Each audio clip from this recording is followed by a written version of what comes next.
بہت سے موقعوں پر ہم کو جانا پڑتا ہے، تو ایسے موقع پر ہم نے دیکھا لڑکیاں جس کا نکاح ہوتا ہے نا، اپنی سہیلی کو ہاتھ مار مار کے اور زبردستی اس کے منہ سے کہلواتی ہے کہہ دو ہاں قبول کیا. وہ شرماتی ہے بیچاری اور یہ زبردستی اس سے کہلواتی ہے ارے کہہ دو، ارے کہو.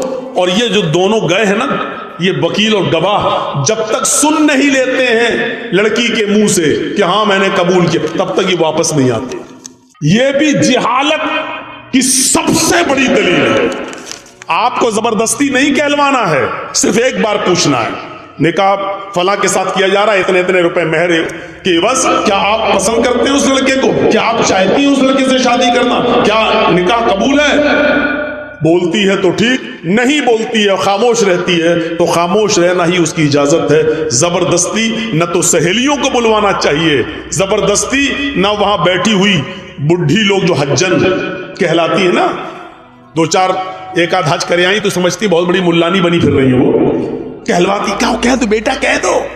بڑی دیر لگ جاتی ہے کہلوانے میں، کیونکہ بہت دیر کے بعد اس کے ہونٹ کھلتے ہیں قبول کیا. بہت دیر کے بعد اس کے ہونٹ کھلتے ہیں قبول کیا. ارے کیا ضرورت تھی اتنا انتظار کرنے کی؟ ایک بار پوچھا، اس کی خاموشی اس کی اجازت ہو گئی، ٹھیک ہے خاموش رہ گئی، چلو اس پر دستخط کر دو، جہاں اس کا نام لکھا ہے اس کے آگے سائن کروائیے، ہاں لیجئے. کیا ہوا؟ لڑکی نے سائن کر دیے، اجازت. لڑکی کی خاموشی ہی اس کی اجازت ہے. اب نکاح کیا جائے گا لڑکے کا، اب نکاح پڑھایا جائے گا لڑکے کا.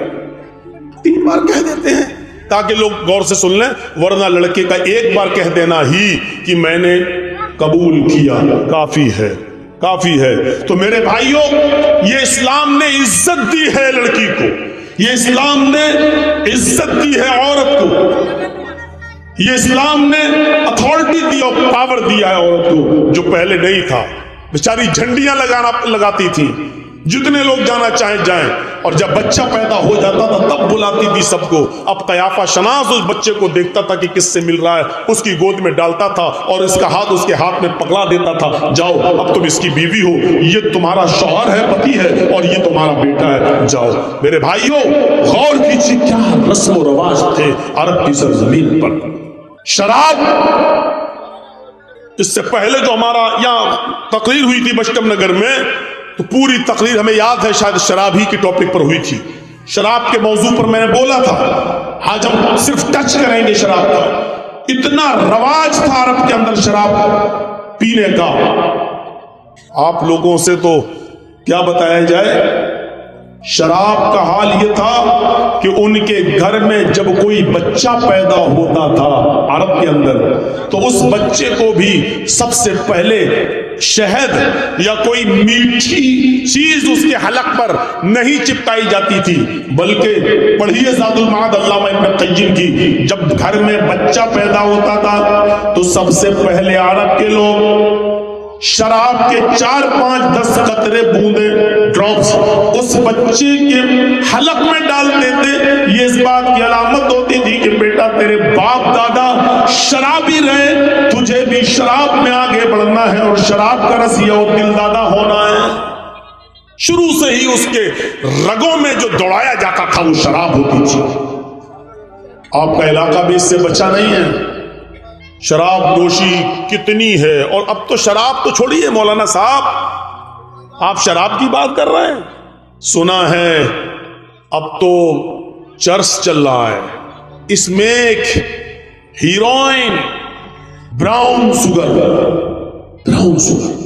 موجودہ حالات یہ بتاتے ہیں کہ اس وقت ہندوستان کے اندر ہر 5 میں 1 شرابی ہے. 5 میں 1 شرابی، یعنی 100 ہیں تو 20 شرابی.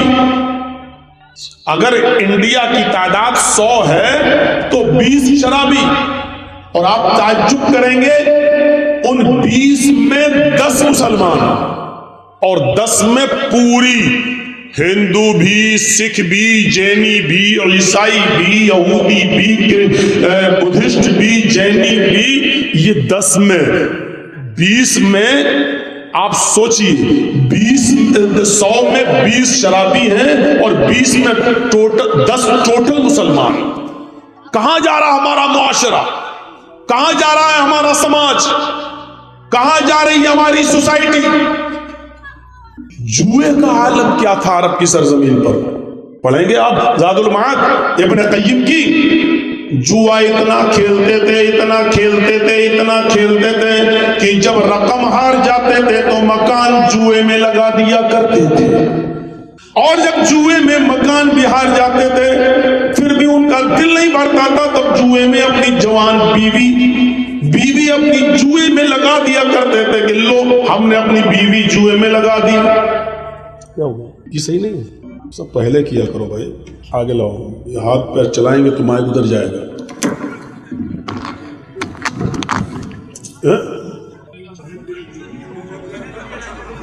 ہم نے تو اونچا کیا وہ ٹوٹ گیا.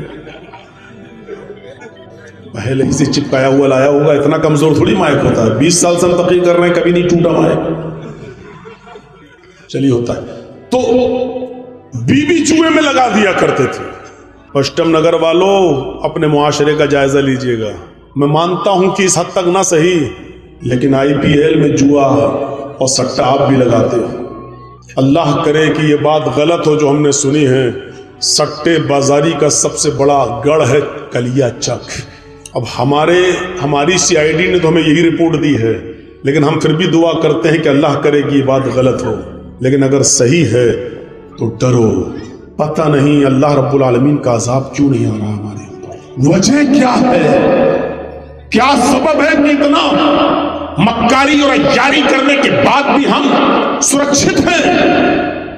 ہلکی سی ہوا تیز ہوتی تھی، محمد رسول اللہ صلی اللہ علیہ وسلم اپنے گھر سے نکل کر مسجد کی طرف بھاگا کرتے تھے. صحابہ کرام گھروں سے نکل کر مسجد کی طرف جایا کرتے تھے، سجدوں میں گر جایا کرتے تھے، اذانیں دیا کرتے تھے، دعائیں مانگا کرتے تھے کہ اللہ کہیں یہ ہوا سخت ہوا میں نہ بدل جائے جیسے قوم عاد اور قوم ثمود کو تو نے تباہ و برباد کیا ہوا سے. اے اللہ کہیں یہ ہوا ہماری تباہی و بربادی کا سبب نہ بن جائے.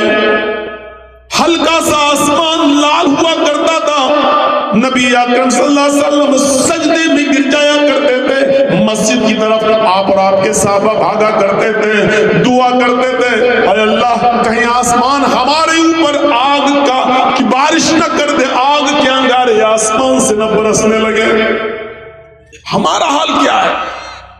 وہ جوئے میں اپنی بیوی لگا دیا کرتے تھے، دولت ہار گئے تو مکان لگا دیا، مکان ہار گئے تو بیوی لگا دی، پھر بھی دل نہ بھرا.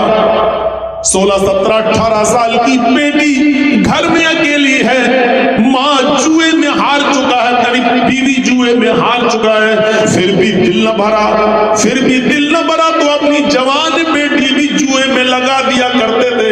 یہ عرب کے حالات تھے.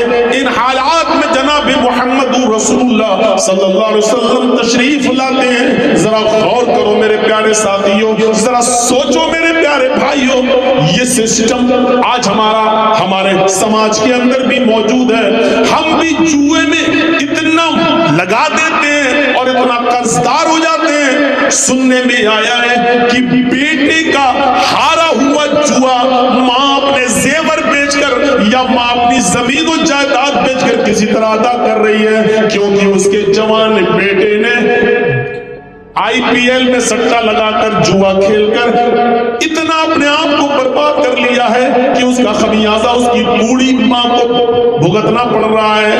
رو رہی ہے، لیکن اولاد ہوتی ہے، بیٹا ہوتا ہے. میرے بھائیوں ذرا سوچو تو صحیح، اگر ماں کی آنکھ سے ایک آنسو بھی گرا تو کیا تم کبھی اپنے آپ کو معاف کر سکتے ہو، کرا سکتے ہو؟ ذرا تصور کرو کہ ماں کا مقام و ماں کا مرتبہ کیا ہوتا ہے. کیوں رلاتے ہو اپنے ماں باپ کو؟ ماں باپ جو تمہارے دنیا میں لانے کا سبب بنے، آج ان کی وجہ سے سوچا تھا انہوں نے کہ میری آنکھوں کی ٹھنڈک ہوگا، لیکن تمہیں دیکھ کر، تمہارے کارناموں کو دیکھ کر ان کی آنکھوں میں آنسو آ جائیں، وہ رو دیں، ان کی آنکھوں میں آنسو آ جائیں. میرے پیارے ساتھیوں تصور کرو کہ آج کی وہ نوجوان نسل اپنے آپ کو کیسے معاف کرا سکتی ہے. عرب کے حالات پر جائزہ لیجیے، اور اس کا ایک عنصر ہمارے سماج میں دکھائی دے رہا ہے. ایک ایک